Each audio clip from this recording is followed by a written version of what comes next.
If it's baby mama aggravated, walk them like a dog. Walk them like a dog, sis, walk them like a dog. I'm trying to regulate it, walk them like a dog. Walk them like a dog, sis, walk them like a dog. I'm a nigga, pocket second, baby, walk them like a dog. Walk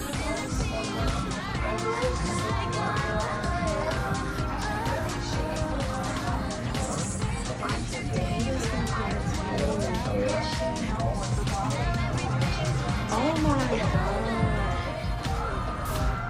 This is insane. Oh my god.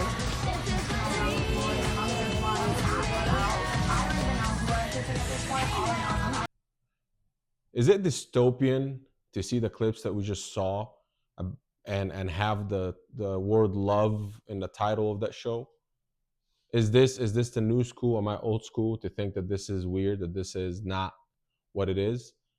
Or is everybody seeing it for what it is and just watch it for entertainment? At the end of the day, it's a reality TV show about dating, and people watch it for many reasons. We'll get into that. I want to look at the parties, like the show, the viewers, and the participants, and see how they benefit or lose, and how society benefits or loses from something like this, especially when it becomes mainstream. This is obviously, if it's a fringe show, it's a different story. But now that it is a mainstream show, it's a big deal. But also, it applies to other dating shows. It's not just about this one. Any dating show, especially reality shows, are they scripted? Are they picking chaotic people to create chaos and issues and fights and arguments? That's what people watch for? Or is it scripted? Or is it a little bit of both? But also, let's look at it as a business model. Okay, this is what we usually do. So let's look at it as a business model. So what's that business, right? When you're watching something, never forget what it is. It's a business. So let's look at it as a business, and then I'm gonna get into, of course, I have to give my 2 cents on what I think. Before everything, you have to see it as a business. So this is a show. It makes money by having people watch it, by having people discuss it. If you saw my video on the World Cup or soccer or football, same concept. You can't have something like that without views. So whatever it takes to get views, viewers, fans would be amazing. If you can associate the word fans with the show, phenomenal, which is what it has now. It's been operating, I think, in Europe for a few years, but in America, the past couple of years, it's been going viral. You see it everywhere. You see clips. Definitely a lot of fans. I think most women watch it in America, which is we'll get to that in a second. Content like that wouldn't be entertaining if it doesn't have drama, if it doesn't have women fighting over men and men fighting over women, if it doesn't have sexual content, if it doesn't have explicit content, if it doesn't have a personality conflict. All of that has to be there for it to be entertaining, for it to be something that people look at and want to know what's going to happen now. Like these two are fighting, so what's going to happen? Or, are these two going to be together? All these things. Once again, I'm aching to actually talk about this already, but let's wait a little bit to talk about the viewers and what their position is in all this. But as the show, you're creating content that's on TV and on social media. I mean, the social media is for lead generation. Think about it this way, because people see it and they want to watch it. But it's all about creating drama. I mean, just like a show, if you're watching a series or a movie, it has to be entertaining in a way. This is reality TV, so they have to create their own entertainment, right? So that drama, though, let's look at it. Is it manufactured? My first thought was the fact that it is. Like, this is maybe scripted. You tell them what to do. You obviously can never know. All these people signing NDAs, they can't discuss it. People are working on a show, they can't discuss it. So we'll never know. But the thing is, or you will never know. I really don't care. I think it is. But also, it is possible to have to manufacture the bad behavior with the conditions that you create and the people you pick. So you could, if you put yourself in the position of the producer of a show like this, and you need drama, this is not about love. If just people couple up or match, and you start loving and you're just having conversations, and it's very boring. is not about love. If you don't see that, this is again, I will discuss that in a second. But to create the drama, to create the situations and the circumstances for viral clips, for people wanting to know what's going to happen, for drama. Again, the key word here is drama. You have to have conflicting personalities on the show. You have to have chaotic personalities, people that crash out, people that, you know, throw a fit, people that are loud, people that are obnoxious. And you have a couple of people that, you know, you say, oh, you see, these people are not, you know, these are the calm and whatever. But you do that, you manufacture this situation where it's not organic, but it's anticipated. It's almost something you know would happen, where you would have conflict, you would have problems, and so on. On top of that, if you're unable to do this, you're able to manufacture that drama with edits. A lot of times you see the clips that you're seeing are actually from a few days apart, but that conversation is clipped together. You see how sometimes you see clips where people are edited out, or the conversation with some other background. It's not actually just the facial conversation or face-to-face conversation on the screen the whole time. And that means it could be edited over a few days to create this viral moment or create this conflict, manufactured conflict. So you could, summary of this is, you could script it and have these people sign NDAs where they can't talk about it. You could hire, these are hired people, we'll get to them in a second, but you could bring on people that are chaotic in nature, right? Or are understanding of what the nature of the show and know their part is to create chaos and they're willing to play ball. Or if both of those fail and you're not scripting well enough and they're not chaotic enough for 1 week or one period, you're able to, by your editing, create chaos, create conflict, create issues. Not to mention, I think a lot of those shows as well, they put people together without their any access to the outside world. It's sold to you as this is done to, you know, make them focus on one another, but really it's only that way for them to not know a lot of the drama behind, to create drama for you, the viewer, because you're watching this, you know, things that the participants allegedly don't know. By the way, this is what you're sold, right? These people don't know anything about what the other is doing in a different scene. So you're watching everything, but they're not, on every show, by the way, not just this one. And you're looking at it as like, oh, you know, yeah, let's look at this drama that they don't know. If only they knew. This is a part of the drama. Of course, this is a part of the manufactured drama. Whether that's real or not, whether they don't have access to that information or not, once again, you will never know. I'll never know. And you have to also take it with a grain of salt. But either way, once again, if they don't know, that is a part of manufacturing that energy of conflict, of excitement for you, because you're looking at it as like, you know, things that they don't know. And if it is a lie, if they do have access to that, it's also to give you that illusion without it being the case, right? Because you believe that this is what's going on. And if they do have access to these things, that's obviously proof that it's scripted then, because they act like they don't know. This is called dramatic irony in literature, by the way, when writers create the illusion of you as the viewer knowing more information than the character in the show. And that obviously creates suspense, creates deep emotion, where you're reacting to the character making mistakes or taking certain actions that you don't want them to take because you have access to information that they don't. Someone said something about them behind their back. Someone felt a certain way and they don't know, or you think they don't know. So you're reacting to it, you're emotional, there's suspense. Are they going to find out? When they're going to find out?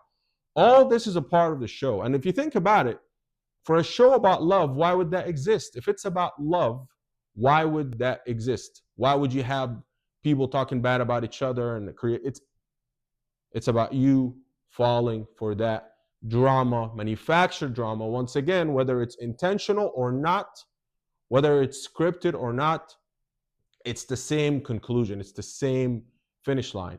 If you don't want to script it, you're going to manufacture it one way or another.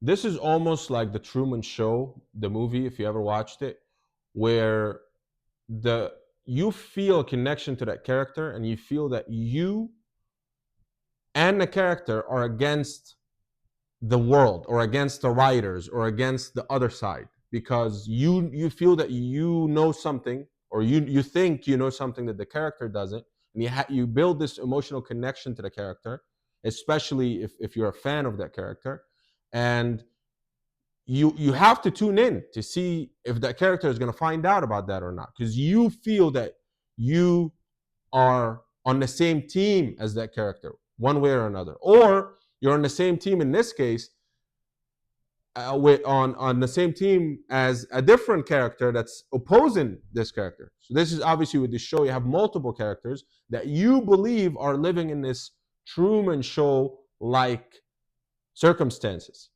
and this is the dynamic that they've built. So you get it here, whether they are hired and hired actors, if you would, or it's an organic environment, but selected in a way to create chaos, whether that lab that they create is true with um, no access to outside information, whether that's true or not, the goal here is understandable, right? You see it. You see it as the viewer. You're looking at this as you know things they don't. You're looking at it as there's conflict. You want to get back, etc. And I feel like if you're watching this and you're a viewer, most likely you're going to be a woman. Women love this show, and most of reality, it's geared towards women. And we'll get to that in a second. Why they have some behaviors and some activities that appeal more to women than men, and we'll get to talk about that in a second. But now you get the business model. It's a produced show. It's building attention and manufacturing some drama, manufacturing some conflict, manufacturing anticipation, one way or another, as I just explained, for you to believe that you need to get back and check in to see what's happening. So the participants sign NDAs, obviously, allegedly, or what they're portraying out there, just like we said, that they don't have access to the outside world for whatever period the show is, whether it's a month or two or whatever. On top of that, they signed NDAs where they can't talk about anything that happened. That's why you will never find out about how the show actually works. You will never find out about that. So what's in it for them? And also the winners only get $100,000. In today's world, that's chump. In any world, really, for a show to put your life out there, it's definitely not worth it, especially today. But that's not what it's about, of course. It's not about getting $100,000. So what's in it for them? If somehow you don't know, this is about clout. That's the end of it. Especially over the past couple of years when it became popular. This is them basically. There's videos out there, you can look at the different contracts. I think there's lawyers that went over the contracts and all the things that how they give away basically their a lot of their freedoms during that period. They film them showering, sleeping, having sex, whatever the case is, and they can't say anything, right? They can't say anything. Not only that, which we'll get into that part, and it's the effect of that part in a second, but they're forced into challenges. You could be dating in that show and you still have to do sexual challenges and things like that. You can't say no. So think about it, you're a form of a slave on that show, right?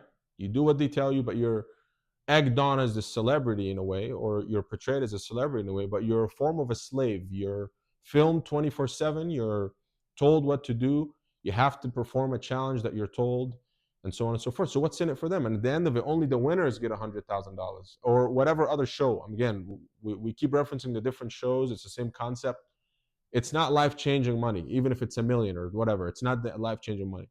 So what's in it for them? We live in a world of clout. These are, if you want to make it on social media, to them, if you look at the participants, and I don't want to rip into these individuals, but these are individuals, clearly, it's just about, like, there is no actual, okay, we'll do this one. So it's all about clout. When you look at the individuals on the show, clearly there are those who are willing to do anything to be known, right? And that's what the show does, especially as viral as it has been in the US, but also the way it was in the UK. They go on there, they're known, they have the masses or the fans of that show follow them. They think of them as like these characters, whatever. The women, the men on there, they basically be treated like models, right? And after the show, that's where the real money is. They get the followers, they get the fans, if you would, and that's what becomes the real prize for participating. It's actually, you know what? Think about it this way: for the participants on any of these shows, if you can create a buzz early on and get out, it's better for you than staying to the end, because you get the benefits of being on there, getting the clout, getting the fame and the followers without having to be in this slave environment for longer, right? But most likely, you want to stay longer, create this emotional connection that we discussed, have fans feel close to you, and that builds more of your brand before you leave. But if you can do that early on, that's even better, because that's the goal. You get on there to get fans, to get out. They're not on there for love. If you don't see this, also, we'll get to the viewers in a second, right? We'll get to the role of the viewers in a second. But if you're a viewer or even a casual person that sees the clips online and you think they're there for love, any of the dating shows, come on, like the world, there's 8 billion people out there. If you're a male, there's 4 billion women. You're gonna go on a show with 10 of them. That's it. That's how you're gonna find your wife or the love of your life out of these 10 on a show with the whole world's watching, and you're seeing her make out with the other 10 men. We'll get to that in a second, right? But this is not what it's about at all. They understand that. If you don't understand that, that's the problem. But they understand that very well. That this is a form of getting on there, getting famous, being seen 24/7, having fans argue online about who's gonna date who's this, who's that, blah blah blah. You blow up online, get out of the show.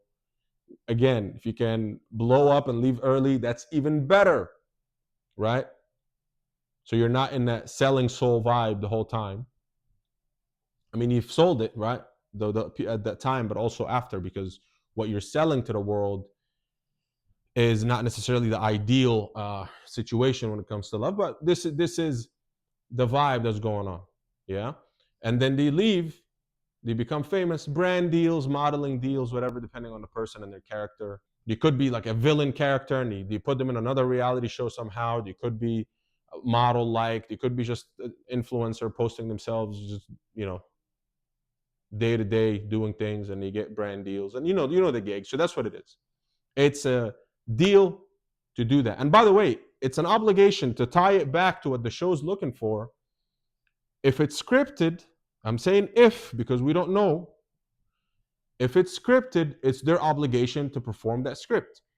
If it is not scripted, it's understandable that they need to create that drama, by the way. And they, once again, if they're picking those characters, they would, in the interview or whatever, in the casting, discuss with them and pick the characters that understand the game or are looking to create buzz for their own benefit, right? Because they want to be known, they want to be a character that people talk about, not just a background participant.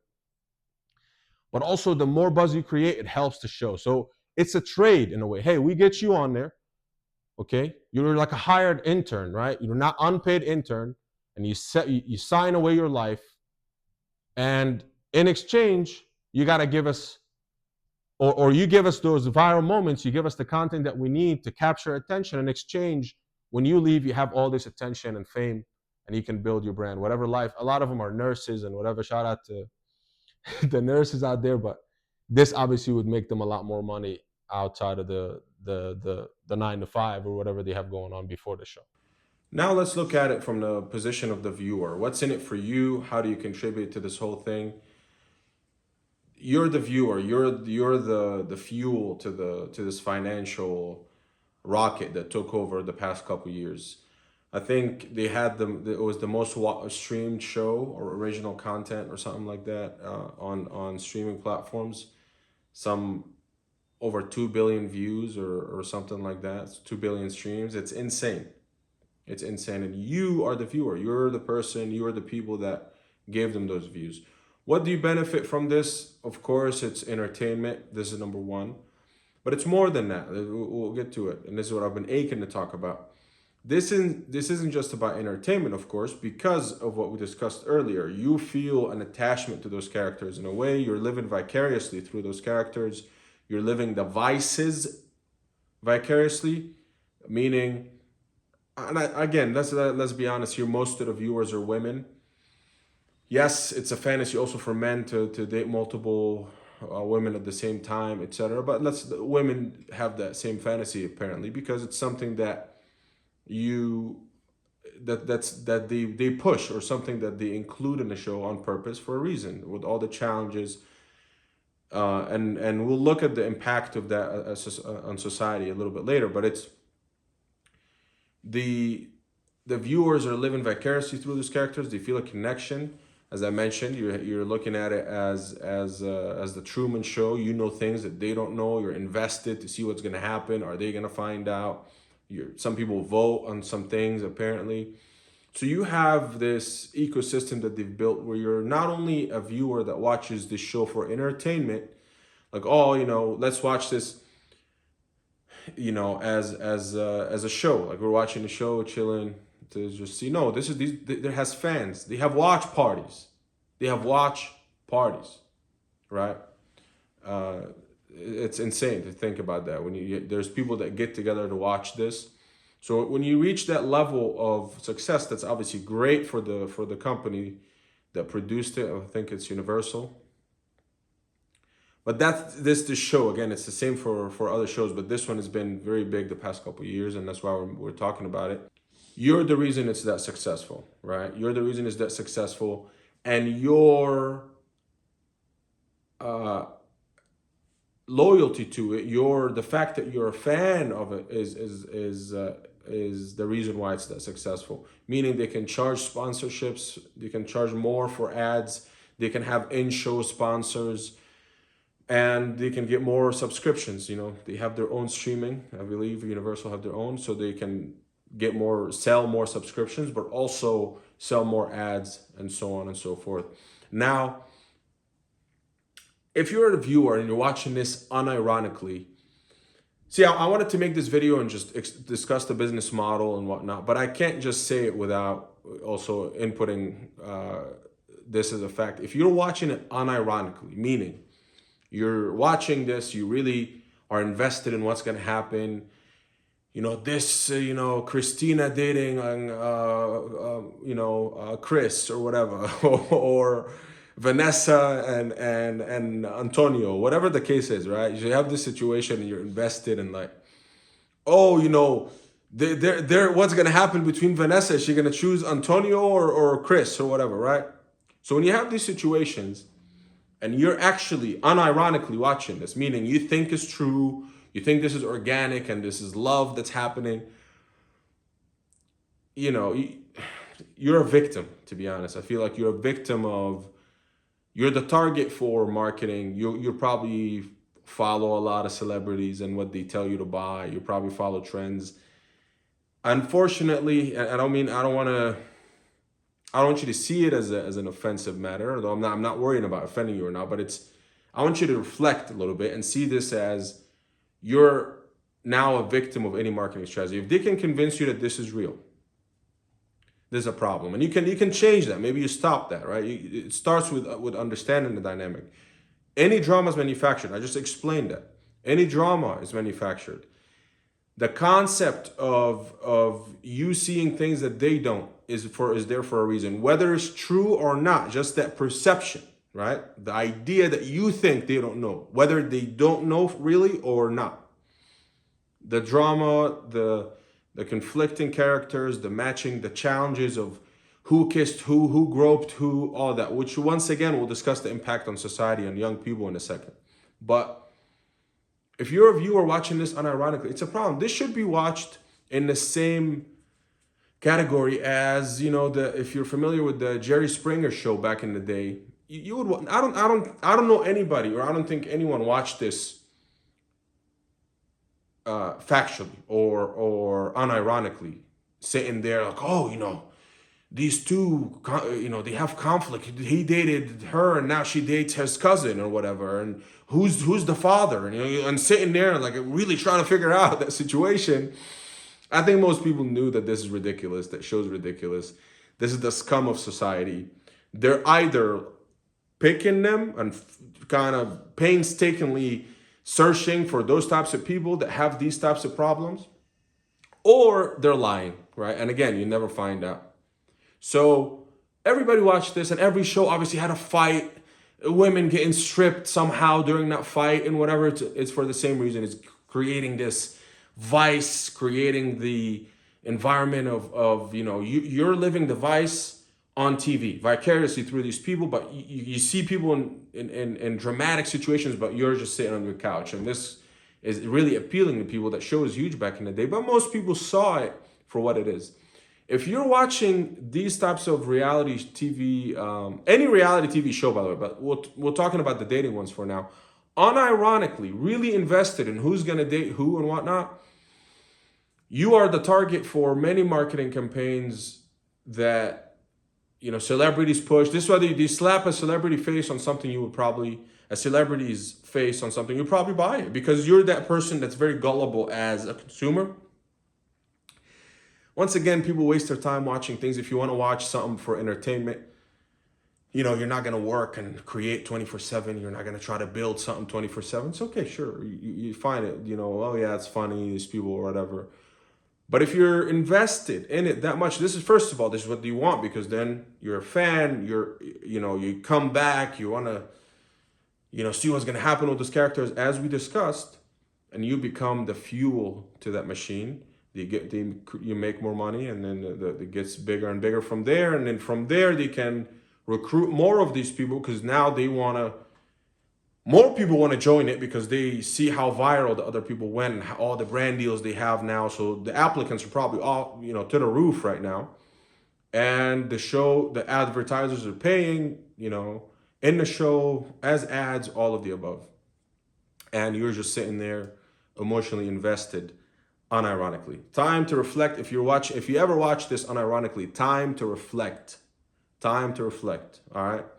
If you're unable to see that this is scripted or manufactured or both or highly edited, okay, all of the above, the goal is to just get you glued to it, to the drama. And if you don't see that, time to see that.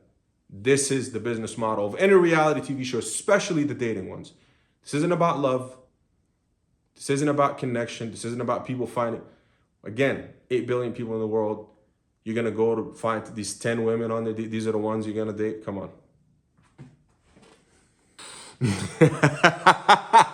Woo!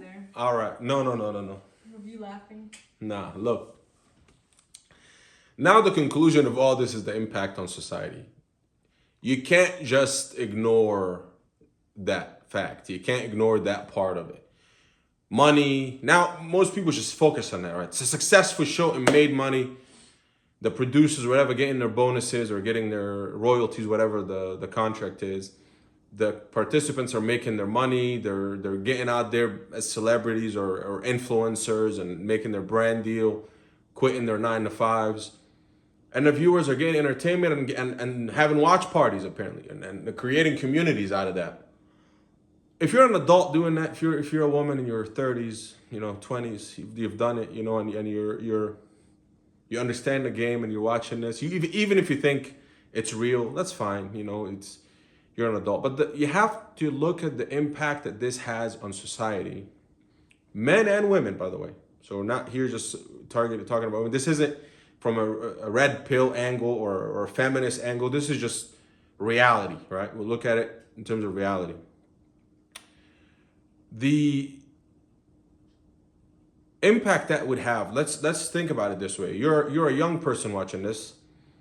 Let's say you're a teenager, regardless whether you're male or female, and you're watching this and you see people that are dating, and the next day they have a challenge where the guy sits there and he watches that girl get passed around, right? She's kissing this guy and that guy, and this guy grabs her, and the crowd screams and everybody's laughing, going like this, and right? So This is something often ignored, right?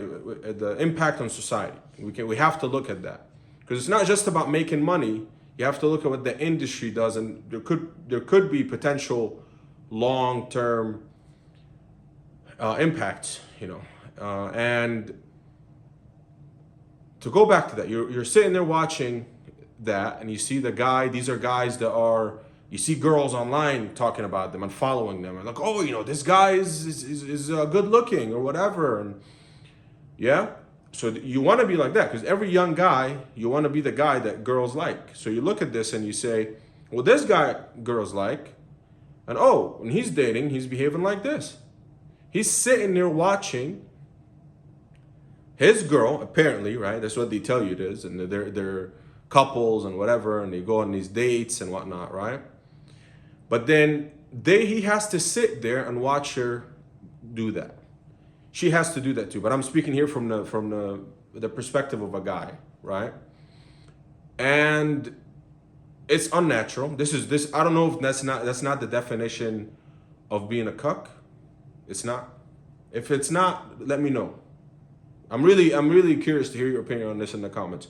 Is this not the definition of being a cuck, to sit there watch a girl that you're dating, right? Even if it's, you haven't been together for years, but you're officially together, and they say they assign you to be together, you sleep in the same bed or whatever, right? And you sit there and see her, and I understand this is like they continue the dating, whatever, until the end or something like that, until they're like officially dating. But okay, they can allow them to maybe speak together.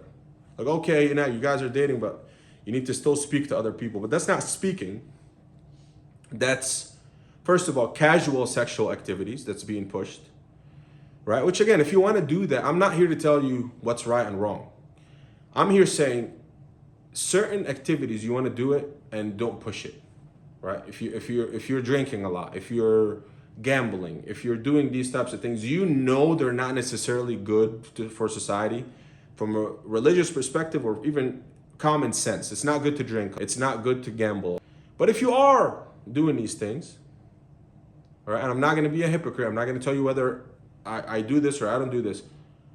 The point is, you don't push it. You don't normalize it. This is to me, I don't want to say that word because it sounds conspiratorial.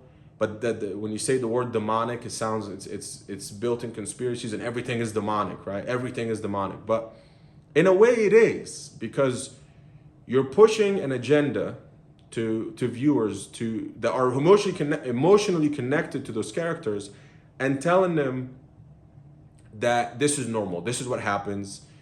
You're going to be sitting there watching the girl you're dating getting passed around, groped, and then she comes there, sit next to you, and you're like, oh, how did you feel about it? Oh, I was just on edge, whatever they do, right? Or they say. Obviously, from the perspective of those guys, they know they're not going to date these women. This is what you don't realize, or I hope you do realize at this point. They're not dating these girls. They're there for the clout to get out, and they're trying to show you, because most of the viewers are women, that they're cool, that they're not, toxic, whatever. That's genuinely what it is. So they're not going to say anything. Maybe they act a little upset, like, oh, I was just a little jealous, whatever. So you're like, oh, that's cute. But they're not going to actually stand up and be like, what the fuck? I'm dating this girl, you're going to have her do this? Obviously not going to happen. Because they know they're not going to date. And the numbers back, you can go look it up. Even if they date after the shows for a little bit. This isn't an environment to build any connection with anybody. And if you think it is, this is a deeper problem. But I still criticize him for that, though, because if you know you're not going to date this girl and that's why you don't care and you're just participating in those challenges, whatever, you're still pushing that agenda on the public, though. You're still pushing that agenda on your fans. And you sold your soul just to get famous and make some money on social media after, but you're still pushing that agenda. This is normal. You're still normalizing that. Whether in the back of your head you know that you're not dating her, you don't care, or not, you are pushing that agenda. And that's such a negative impact on society long term. On women, on men. For women to think that's acceptable and men don't care. This is not what empowers women, by the way. And let's talk about it even from the women perspective. the fact that you, because you signed a contract, they're forcing women into those acts. Think about it this way. Like, you can't decide who kisses you and who doesn't. Okay, so I want all the pro-women and the women rights groups to talk about this. Yes, you signed that contract yourself, but you signed a contract for something to say find love. In what world is finding love meaning, does finding love mean you sit there and force, or people will just get to touch you and kiss you when you have no decision in it, even if you're already dating someone in that show? All right, so don't tell me this is about, you know, from a male perspective, it's toxic, whatever. This is negative impact on society to set those expectations that this is how it should be. For young women to think that this is acceptable and men that are not okay with that are toxic. And for young men to maybe think that this is okay, you're building the next generation that's going to be all cucks. Everybody's just passing around everybody. It's the whole world is an orgy then, right? And you might be okay, you might think that's normal somehow. It's not. That's not a society. That's not love. First of all, even if you think it's normal, if you're first of all, things like that used to belong in the corners of the internet. Now it's mainstream, and that's the problem. Now they're acting like your favorite influencers that are on there now that you follow and do this and that and argue over who's gonna date who, are doing that, are okay with that. That is the problem, because then that's the expectation, mainstream, not some corner weird fantasy of some, you know, some very small percentage of society. So when it's like that, it's creating this expectation, maybe not for people that already understand that, but for the next generation. And this is why I'm careful not to use this word, but it is demonic in a way, because it is ruining the fabric of love. If this show's about love and people are already matching, how are you going to build the connection more by sitting there and watching that girl with other people, multiple, right? Even if it's one, but multiple in a challenge where she can get touched, she can get kissed, and she can't say no. That's, first of all, how is that women empowerment, and how is that even love, and how is that relationship? Help me answer those questions in the comments, please. Let me know. Maybe I'm not understanding it yet, so let me know. So we'll make videos like this about different industries. Subscribe, like this video, and let me know in the comments what you think about this dynamic. Who's the biggest loser? And I think it's the viewers, but who's the biggest loser in your opinion? And you think it's a normal thing, the stuff that they're running, you know, and they show you. Am I overthinking this, or do you agree? And what can be done about things like that?